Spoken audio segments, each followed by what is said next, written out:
దాన్ని అండగా ఉండడం అనరు, చట్టాన్ని చేతుల్లోకి తీసుకోవడం అంటారు. మీరు రూల్స్ అతిక్రమిస్తున్నారు. అది మంచిది కాదు. తప్పు చేసిన వాళ్ళు ఎవరైనా సరే నేను వదలనా. ఏది మంచో ఏది చెడో మనం ఆఫీసులో కూర్చొని బేరేజు వేసుకోవడం కాదు. సమస్యల్లో ఉన్న జనం మధ్యలో వెళ్ళి అడుగుతాం, వాళ్లే చెప్తారు. ఒక రాయికి పసుపు కుంకుమ పెట్టి కొబ్బరికాయ కొడితే దేవుడని నమ్ముతారు. మనసులో కుళ్ళు స్వార్థం పెట్టుకుని 4 మంచి మాటలు చెప్తే ప్రేమ అని నమ్ముతారు. వాళ్ళు అమాయకులు. సహాయం అనే ముసుగులో మీరు చేస్తున్న నేరాలు ఎప్పటికైనా ఆపుతారా? ఆపరా? కుదరదు.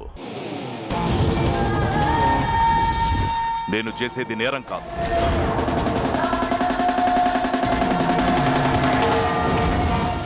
అచ్చా, అది నేరమో కాదో నేను చెప్తాను. 2 నిమిషాలు వెయిట్ చేయండి.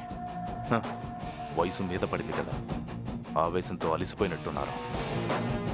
వాటర్ తాగండి.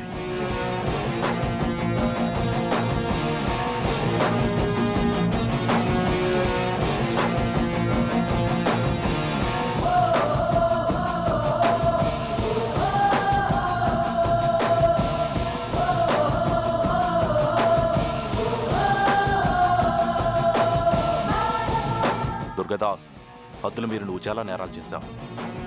ఎంతోమంది జనాల భూములు అక్రమంగా లాక్కున్నావు. అడ్డొచ్చిన వాళ్ళ నామరూపాలు లేకుండా చేశావు. వీటన్నిటికీ సాక్ష్యాలు లేవని సంబరపడుతున్నావేమో.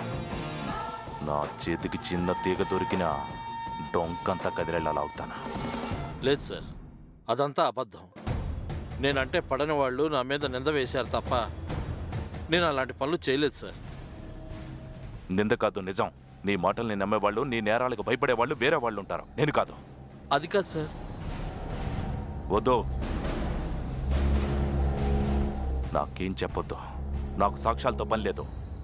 నీ నేరాలు ఆపకపోతే చేసిన తప్పుకు ప్రతి క్షణం కుమిలిపోయేలా చేస్తాను.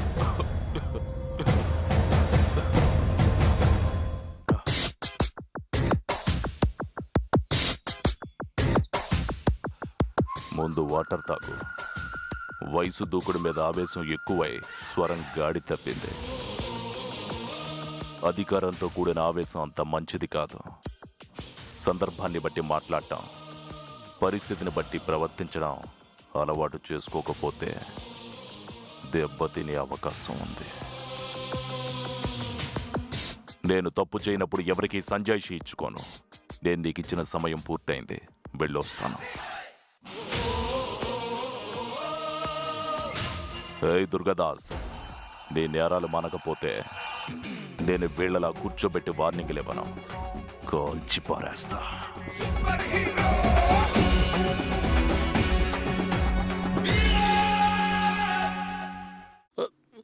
చూసారా సార్, మీ ముందే నాకు వార్నింగ్ ఇస్తున్నారు. అతని సంగతి నేను చూసుకుంటాను. నీ సంగతి ఏంటి? లేదు సార్, బుద్ధిగా ఉంటాను.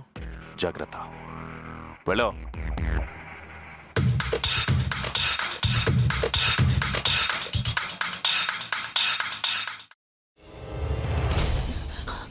నువ్వు ఇంకేమన్నా చెప్పాలా? ఇంకేమన్నా అబద్ధం చెప్పాలనుకుంటే చెప్పేయి. నేను చూడాలనుకుంటున్నాను నన్ను మోసం చేయడానికి నువ్వు ఎంత నీచానికి దిగజారగలవు అని. ఎందుకు ఆలియా, ఎందుకు నువ్వు ఇలా చేసావు? నీకు తెలుసు కదా, నానమ్మ తర్వాత నీ ఒక్కదానిని కదా నేను పూర్తిగా నమ్మేది. ఏమన్నావు నువ్వు? ఈ మధ్య అన్నిటినీ మర్చిపోతున్నావా? అది చాలు. వాటిలో ఉన్న శక్తి విషయాన్ని గ్రహించి మనకు వివరిస్తాయి.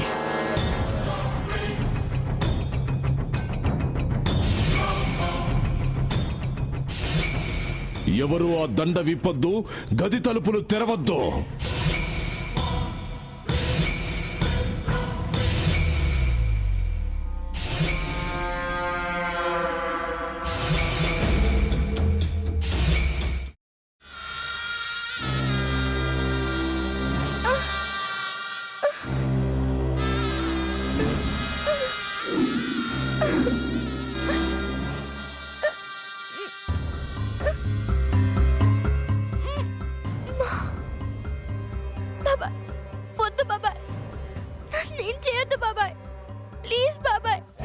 నీకు నిజం తెలిసినప్పుడే నా ఆలోచనలో నువ్వు చచ్చిపోయావు.